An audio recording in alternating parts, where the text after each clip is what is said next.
Wonderful. I enjoyed that.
Yay! Very nice.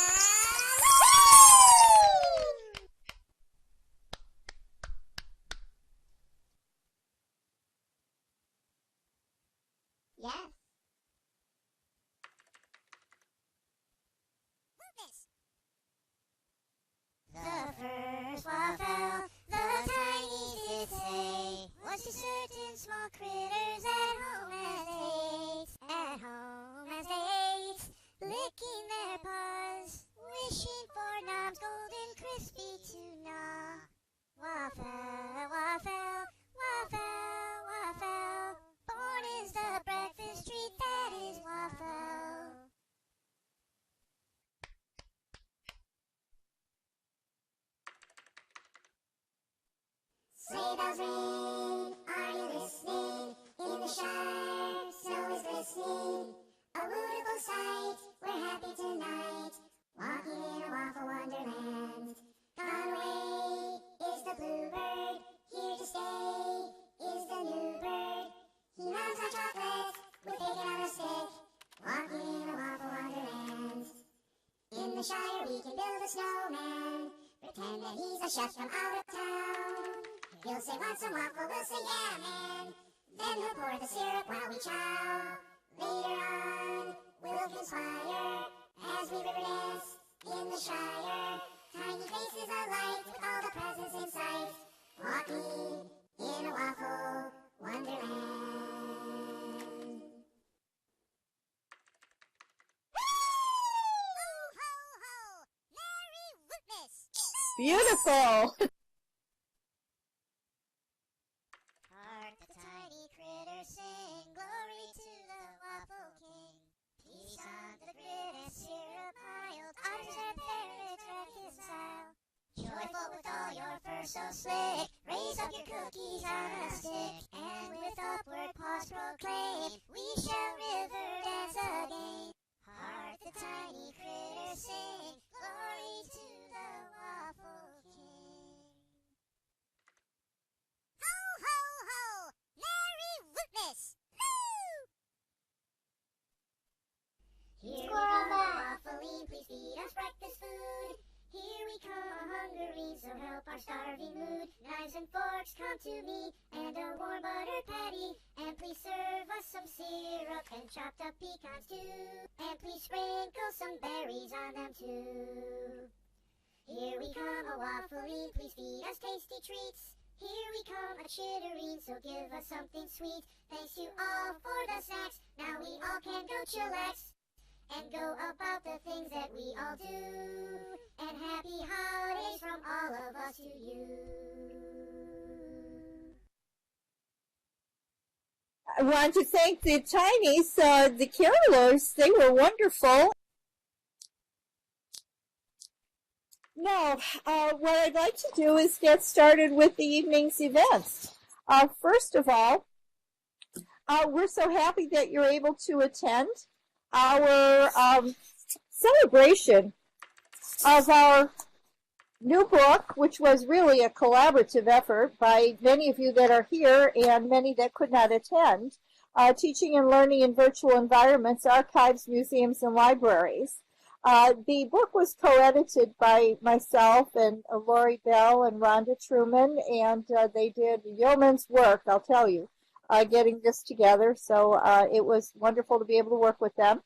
The foreword of the book, we had the privilege of having Dr. Sandra Hirsch, the director of the School of Information, write the foreword for us. And one of the things that she talked about in there is how education has the opportunity to move beyond the traditional classroom-based learning by embracing new and evolving technology. And we could see that happening here tonight. The preface also points out something about the contributors that I want to share. The contributors of this work are a diverse group, including instructors in multiple environments, students in graduate studies in virtual worlds, librarians who operate in virtual reality, and museum professionals who explore new avenues to reach new audiences and to display new collections and exciting materials that were previously unavailable except to those who visited museums. So please stop by Vicara after this evening's events and wander around outside of this area, and you will see a number of collections, and visit our museum to see a fantastic collection that's going to be there for several months now. What I'd like to do is invite some of you who are here to say a few words about the chapter that you wrote. Now, not everybody who is here has decided they'd like to talk about it, but what I would like to do is introduce at least the title of each chapter and the author of each chapter so that you could see what went into making this terrific book. The first chapter was written by Mark Driscoll, a graduate of our MAR program, and also somebody that I really enjoy working with. And his contribution was a great way to start out the book, talking about digital reality and education renaissance. Now, Mark has decided he's new to virtual worlds. After all of this writing in this book, he's been exploring, and so he's not yet got the equipment to allow him to do a presentation for us, but I'm hoping someday he will. So he's here with us, and thank you, Mark, for getting the book started out in such a terrific manner. The second chapter is by Letitia DeLone, Letty Luckstone. And Letty wrote about skilling up for teaching in 2D online and 3D virtual environments. And Letty is here today. Letty, if you'd like to, and I'm hoping that you will talk a little bit about your chapter, why don't you come up here on stage and feel free to sit down and relax in one of the chairs.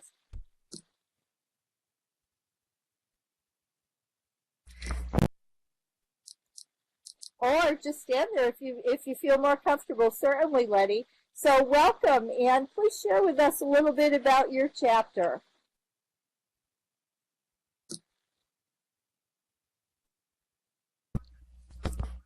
Thank you so much. Well, I don't know if this is the part where you want me to read excerpts or if you just want me to kind of overview what the chapter was about.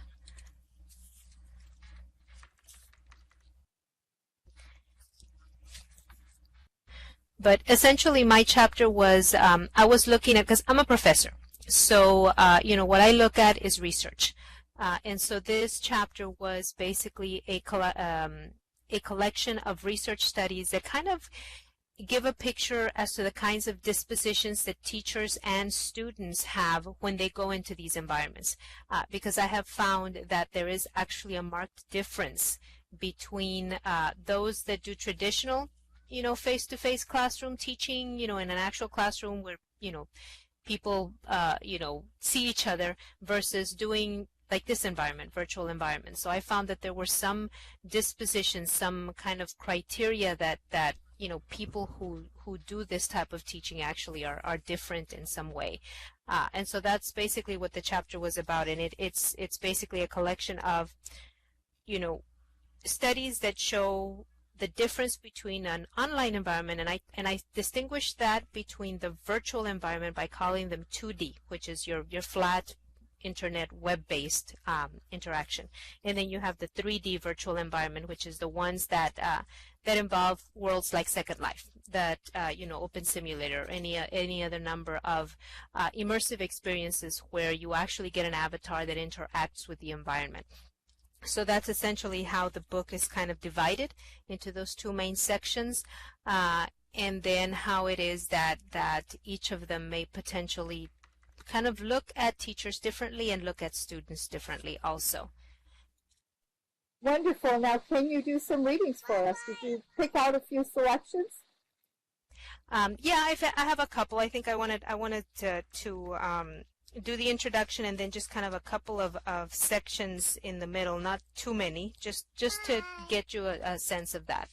So let me go ahead and read from the beginning. It starts, teaching is under transformation. Such is a necessity when the educational landscape changes, the user changes, and the tools change. Educators of today now categorize teaching practices into traditional and non-traditional, and they tend to draw a line between what occurs in a four-wall face-to-face environment versus what happens in technology-oriented and virtual settings. This chapter concerns itself with the non-traditional teaching practices and dispositions of teachers who venture into this type of practice. And then a little section later talks about what I mean by dispositions. Those who do venture out to online or virtual teaching see possibilities rather than obstacles. Therefore, these individuals think in inherently different ways, and the different thinkings that can be done are listed in 7 ways. Number 1, to be broad and adventurous. Number 2, towards sustained intellectual curiosity. Number 3, to clarify and seek understanding. Number 4, to be planful and strategic. Number 5, to be intellectually careful. Number 6, to seek and evaluate reasons. And number 7 is to be metacognitive. And then just to kind of end one final little piece here from the book, it says, becoming an online teacher also requires a self-transformation, an epistemic change, if you will, that further predisposes the individual to learn new tools with steep learning curves, to spend much more time preparing instruction, and to push pedagogical paradigms to meet the technological needs of our new modern society. Consequently, although a disposition may be an individual psychological construct, for teachers, it is also negotiated within a given context, both by culture and by interactions and experience. And I'll go ahead and stop there. The rest of it goes into different studies. Thank you. Thank you very much. That was an excellent summary of your chapter, and your readings were really thought-provoking. Next, what we're going to do is go into chapter 3. We're still applauding. Thank you very much, Sweaty. We're going to go into chapter 3, which was written by 2 students at the time, now both graduates, Jenny Crumney, who's not here this evening, and Chris Nelson, who I'm calling Christ, so I've given her a promotion, I think. And if there's an error on this slide. And Chris was one of the Chinese, and she made arrangements for that, and much of the environment that you see around us this evening was to do with Chris, Marie, and Elise, so I want to thank them all right now for that. They have declined to read tonight so that we can hear from some of the others who are visiting for maybe the first time this evening. So we're going to move on to the fourth chapter. The fourth chapter is on professional education and library connections in virtual worlds. And this is by Beth O'Connell, or Beth Ghostraven, as you know her. Beth, come on up.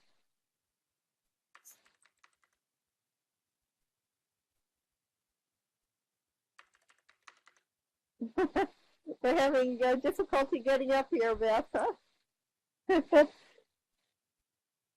And please introduce yourself, do a quick little intro of your chapter, and then if you have some readings, share them with us. If you'd like to sit and relax in the chair, that's fine, or if you'd like to stand up here, that's also going to work for you. I do like your outfit, too.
much. That was wonderful, and that's certainly a chapter that you should check out if you're wondering how to find a community to become involved with.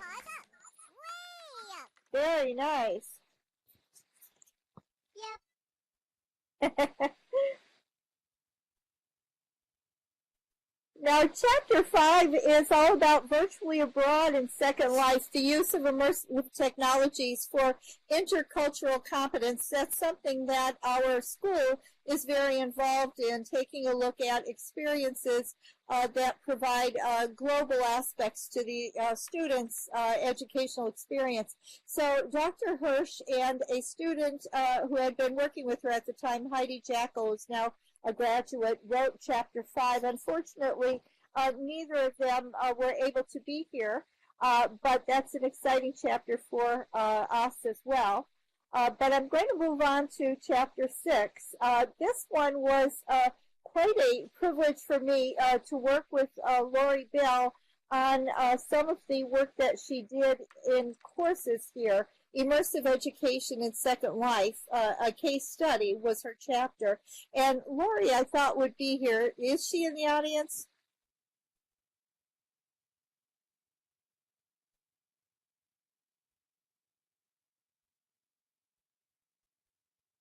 If not, what we'll do if there's time and she does come later, hop back and let her talk to you a little bit about her chapter. So I'm going to just take a look at Chapter 7, which is by Brian Carter. And actually, that was written with Kara Karfina. I don't have that on the slide. But it was all about augmenting reality experiences through digital technologies. It was a fascinating chapter that I had the privilege to edit for them, and that's certainly one worth reading. Chapter 8, Virtual Worlds, Real Lives, Using Immersive Environments in the Classroom, was not written by Kara and John. It was written actually just by John, I believe, or maybe I'm wrong, John. You're going to correct me if you're here, and come on up. Chapter 9 by John Jameson.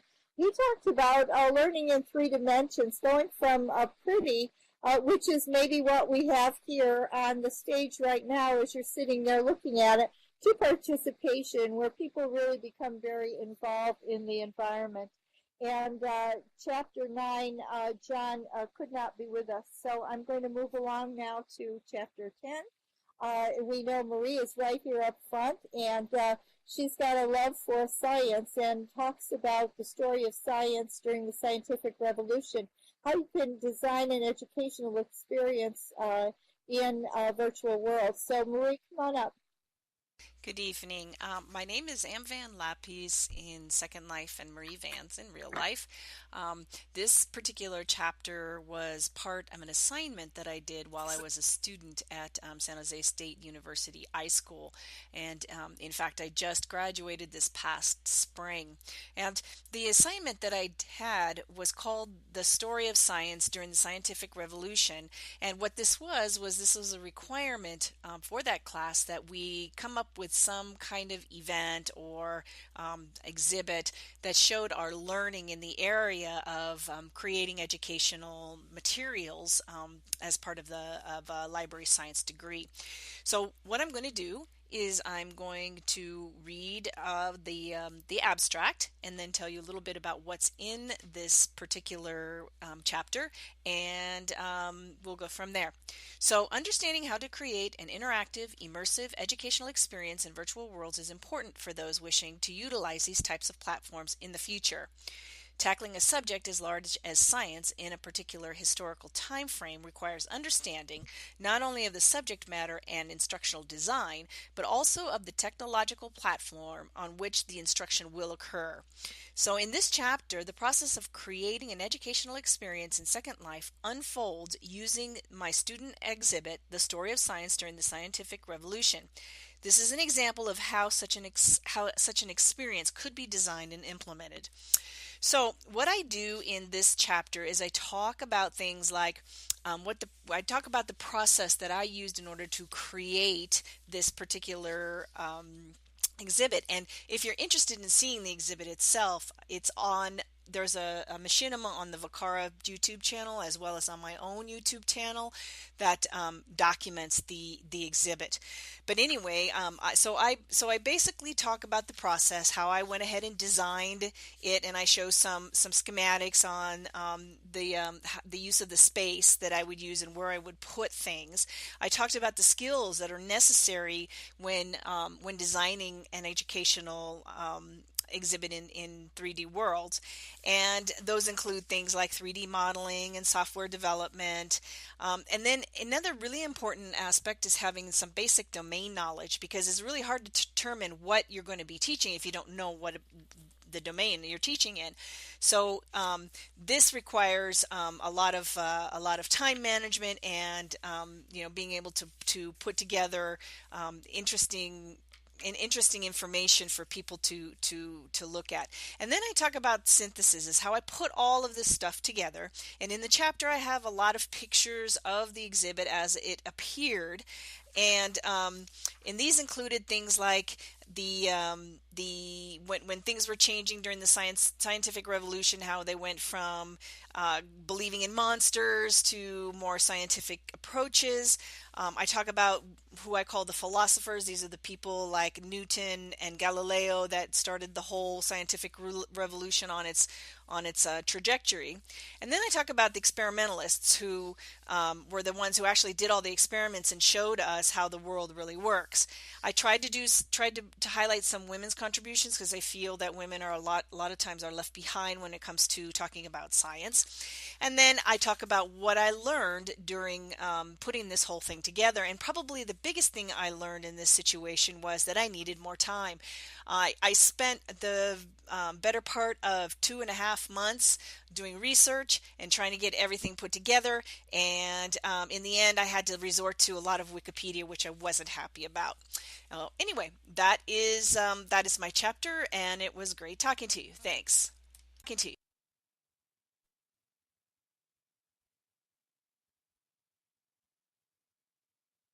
Thank you, Marie. So another terrific overview of Chapter 10. Now let's take a look at Chapter 11. This is by J.J. Jacobson, or J.J. Drinkwater, and it's all about crowdsourcing the fictive experience, a narrative from a collections perspective. The next chapter, Chapter 12, is a fun one about museums in virtual worlds, and it's one that Dr. Hirsch picked up on when she spoke about the wonderful educational experiences students can now engage in the foreword. Jeff Giordano, or Aldo Stern, is the author of this chapter. Okay, Chapter 13 is by two individuals that I'm sure you know, Rhonda Truman and Pat Alderman, and it's a different approach, taking a look at writing the hype cycle about community virtual library, and the fact that it's turning 10. And if you're familiar with the hype cycle, it's where there may be inflated expectations when we all first started out way back in 2007, 2008, maybe some of you earlier, where we thought this was going to be fantastic, and we kind of rode up this little hill until we found out that we were sliding down again because it didn't meet our overinflated expectations. But certainly after a while in that trial of disillusionment, we start thinking about real ways to use virtual environments where we could make a difference with students. And so it's a smarter approach now, and more people, I think, are becoming involved again, not only in Second Life, but in many different types of virtual environments. So this to me was a fascinating chapter that I hope you'll read if you have not done so.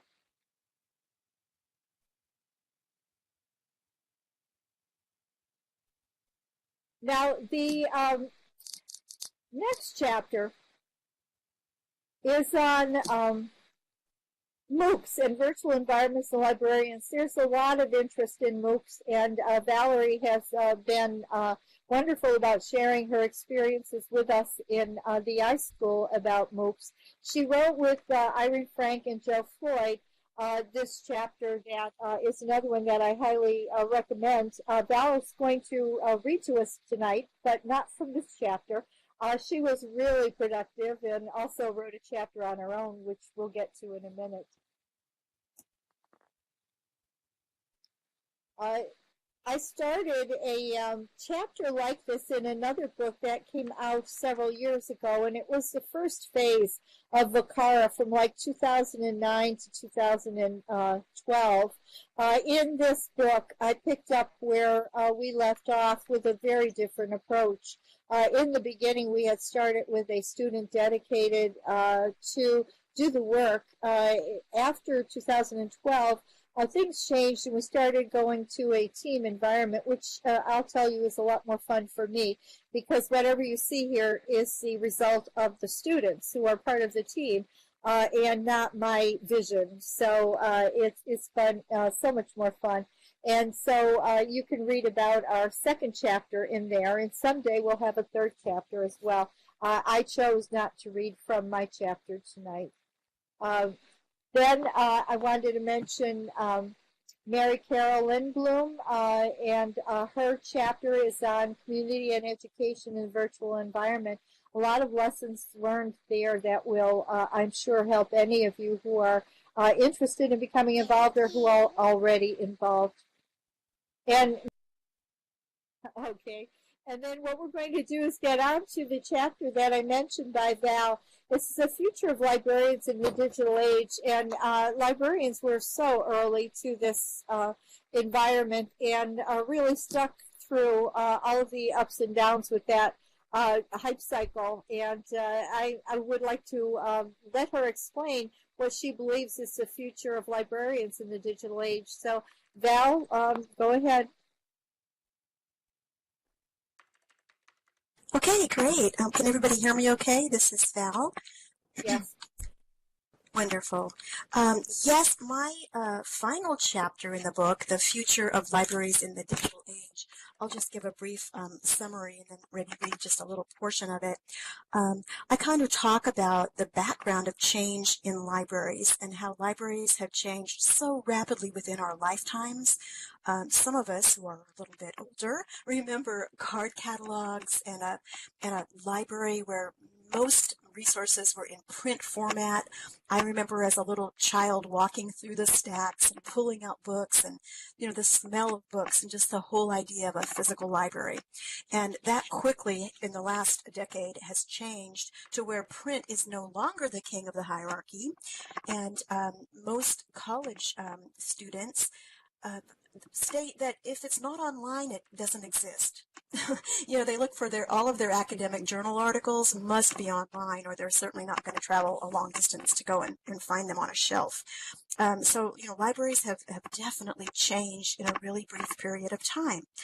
And I like to talk about this in the sense that we all now live in global, digital, participatory culture.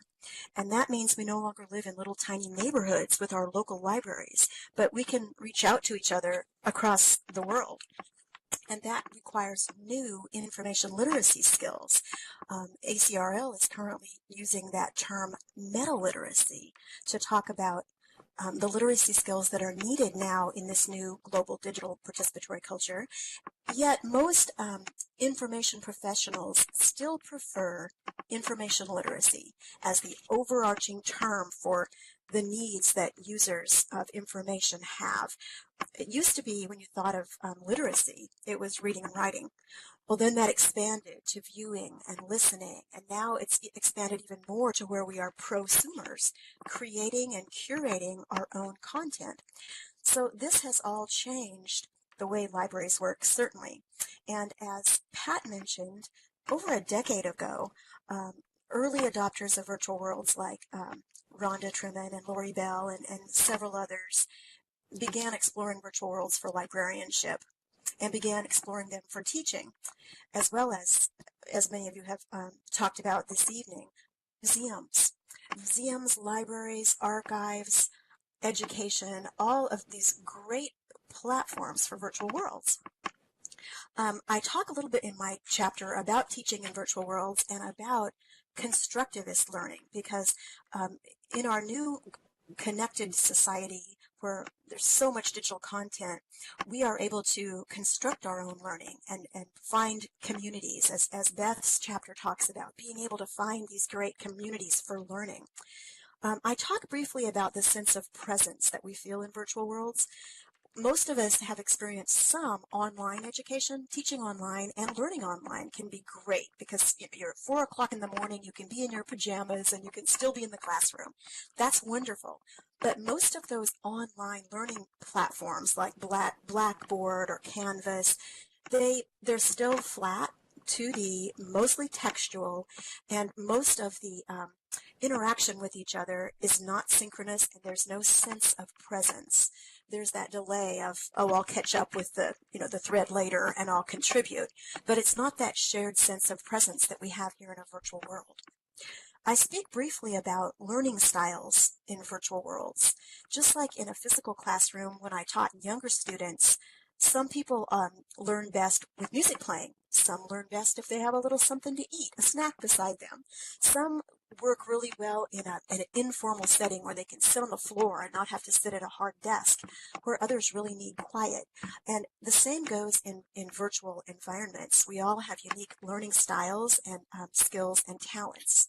So I think this has all happened so quickly that thinking about how we learn, different styles of learning, all of that is important as we incorporate teaching and learning into these virtual spaces. And then I mentioned a bit about virtual reality. I have a colleague who is getting her PhD in virtual reality for education. So I've tried on some of the headsets, and I know probably some of you have tried out a little bit too, Microsoft HoloLens or Oculus Rift or the Samsung Gear. But most of the experiences that I have tried with a virtual reality headset, there's no sense of presence. It's very much an observational, oh, wow, this is so cool. I'm swimming with dolphins. Or here I am in the middle of this beautiful, beautiful space, or there's a fire or something crazy. I'm being attacked by zombies. All kinds of things you can experience with an HMD, a head-mounted device. But it's not the same as sharing the sense of presence that we have here in a virtual world. In addition to that, with the virtual reality headsets, so far, only the developers with programs like Unity and Unreal Engine are the ones that are building these great spaces. We can't do that just ourselves like we can here in a virtual world. So it really makes me feel that the effort that we've spent for over a decade now has certainly been worthwhile. Because wherever virtual worlds end up, whether they merge with virtual reality, we have been pioneering a new way of learning that's definitely not going away, that will simply continue to evolve. But I think the most important thing is that we think about the best practices for this space, because there's so little time and so many worlds, I mean, I keep running into some of you in other virtual worlds beyond Second Life, and it's really hard to keep up with all of them and keep up with all of the wonderful communities and simulations that are out there. But as a librarian, I can help others do that. We can help each other find the best communities, find the best simulations, and strive toward cataloging them. So that's kind of what the goal for the future is. I do have a little part here on problems with too much technology. I know all of us here realize that we don't want to waste our time on disposable media that's, just quick little silly things that are trivial when there's so much opportunity for deep critical thinking and learning in virtual worlds. So I spend a little bit of time in the chapter talking about how a lot of people are struggling to balance their time with technology devices. It's become quite a problem, and I'll read a little bit from that. Sherry Turkle, professor at MIT, known for her research in social robots and humans interacting with technology, warns us of immersing ourselves and our children in too much technology. She believes we need to reclaim conversation and spend less time communicating through devices. She says, Many people are growing up without ever having experienced unbroken conversations, either at a dinner table or when they take a walk with parents or with friends. And that's in her book on page 16 of Reclaiming Conversation. So there is a lot of people that are struggling with technology and where it's headed. And I think many of us in virtual worlds have already gotten past that struggle because we realize technology is not going away. We have to find the best spaces for utilizing it for the best particular purposes. I talk a bit about social media as well. Social media, I'll read this little portion. Social media has become a part of daily life, with Facebook, Twitter, Instagram, Snapchat, and other tools literally at our fingertips. A recent study of college students showed much misinformation found on social media. The students admitted both encountering and sharing misinformation. The researchers said sharing misinformation on social media was found to be relatively common among the sample. Indeed, a large majority of respondents, 94.7%, have seen their friends doing so. So much of the content shared on social media is meant to be simply disposable, particularly on Snapchat and places like that. However, young people also use the sites to archive pictures, anecdotes, and memories. Educators and librarians are challenged to motivate learners toward deep learning and inquiry, beyond the convenience of quick answers and constant sharing of trivial moments. Librarians can teach digital citizenship outside of physical libraries through embedding information literacy in all types of spaces, physical, virtual, and augmented. So then I go on to explain a bit about embedded librarianship and what that is and how that can be accomplished in virtual worlds. So there's a little bit from mine. I will just read the very last paragraph because I do think it's an exciting time. This is an exciting yet challenging time to be a librarian. The core values of our profession will withstand the changes ahead if we focus on implanting them in high-quality resources and also in high-quality experiences in multiple formats. Information literacy, by any name, is imperative to digital citizenship, and each person, each individual, is now personally responsible for information intake and evaluation of their information each and every day. Modeling the best practices and advocating information literacy is critical to the future, and it has become a top priority for librarians and information professionals. May we cherish the physical world and strive to care for it while pioneering the virtual world where much of life now takes place. May we continue to embed the core values of librarianship in all worlds.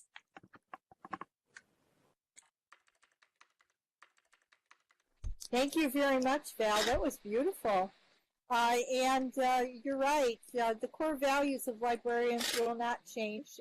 Librarians and archivists and museum curators and all of us who work with the public will just need to find out how to deliver our message using the latest technology. I have a surprise for you now. The Tiny Carolers have agreed to come back and do a little more entertainment for us. And also, we have skating out on the ice skating rink. In a little bit, we'll move those benches for you, and there's a skating ball out there that you can use. So if you have the time, we'd love to have you join us and listen some more to our entertainment. But thank you all for coming. Thank you, authors, for writing and for reading tonight.